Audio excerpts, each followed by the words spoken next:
आणि हे नवीन नवीन बघितल्यानंतर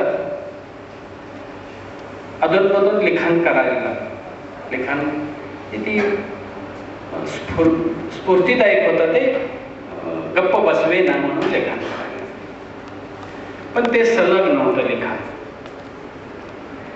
त्यानंतर सिंधुदुर्गला ट्रेझरी ऑफिसर म्हणून बदली झाली. सुरुवातीचं 1 वर्ष एकटाच राहत होतो.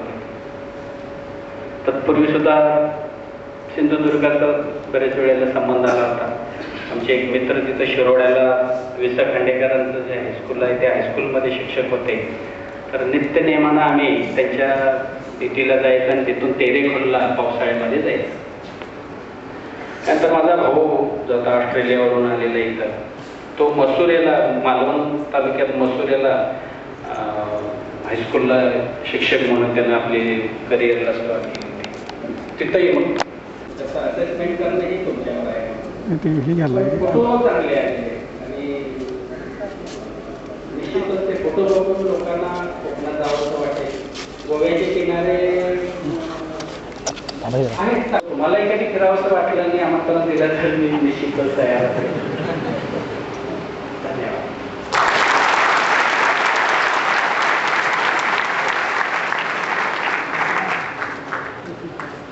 धन्यवाद सर.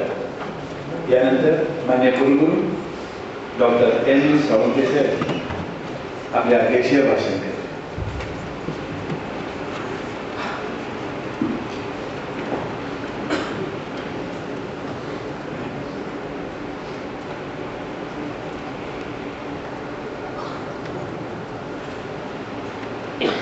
मानव जातीच्या 10,000 वर्षाच्या इतिहासात पहिल्यांदा सुरुकला गावच्या सुपुत्रानं लिहिलेलं पहिलं पुस्तक हा माझ्या दृष्टीनं कौतुकाचा विषय आहे.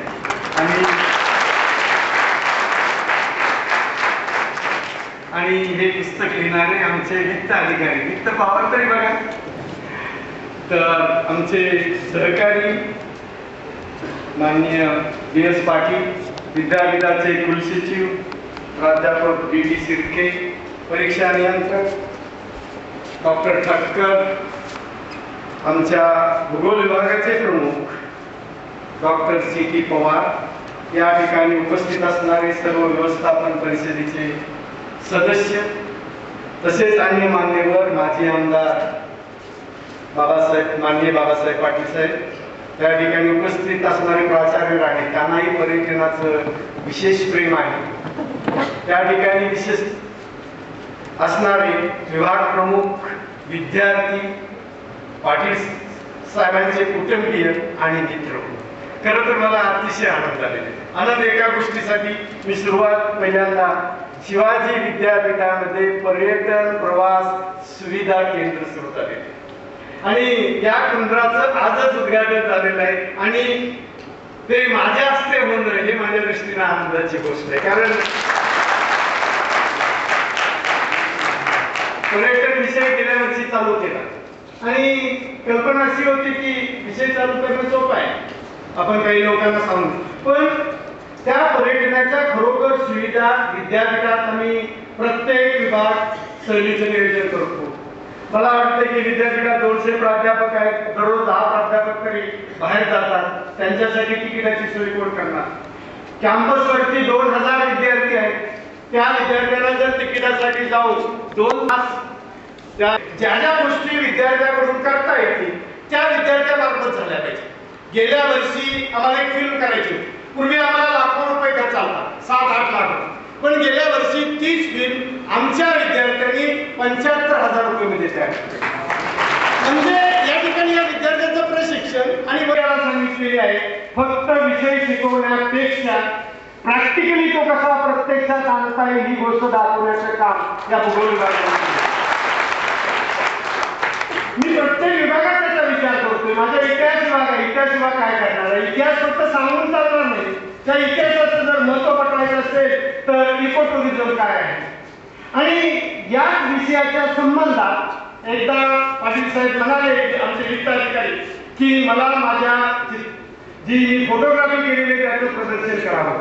ग्रंथालयामध्ये ज्या वेळेला प्रमोद शिंदे आणि इतर व्यक्ती आल्या होत्या आणि त्यांनी त्या प्रदर्शन पाहिलं तर आपल्याला इतर गोष्टी केल्या पाहिजे. कोणत्या?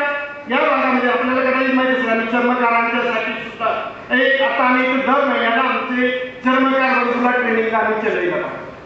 अगदी वेगळ्या पद्धतीने या ठिकाणी प्रत्येक आज यांच्या पुस्तकांचे प्रकाशन आहे त्या पुस्तकाचे लेखक आणि विद्यापीठाचे वित्त आणि लेखाधिकारी श्री B.S. पाटील, भूगोल अधिविभागाचे प्रमुख डॉक्टर C.P. पवार, उपस्थित असलेले आमंत्रित मान्यवर, विभाग प्रमुख, प्रशासकीय अधिकारी, शिक्षक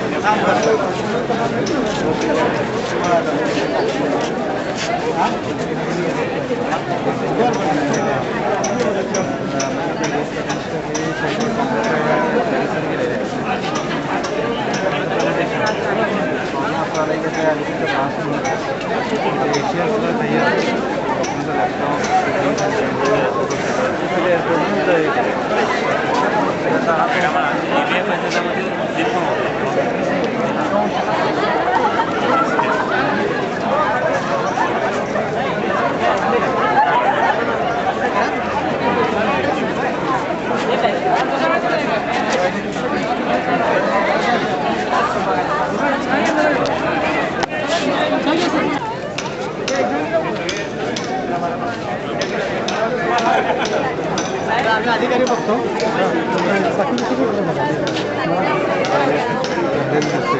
एकदम भारी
आज काय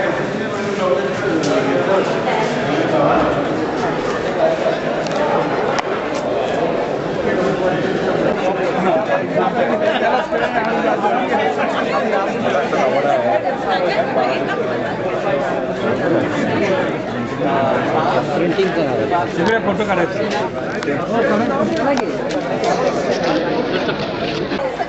डॉक्टर राहते ना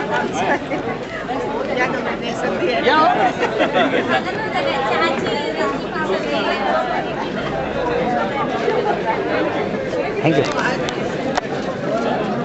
Yes, yes, I remember now. Engineering course. Yeah. Yes. No, it's just that I've just hi. And I've never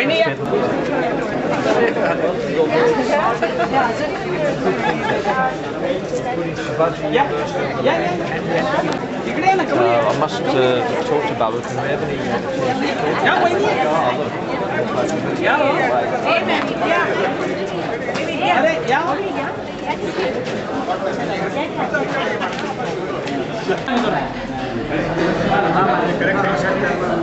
मला पण घ्या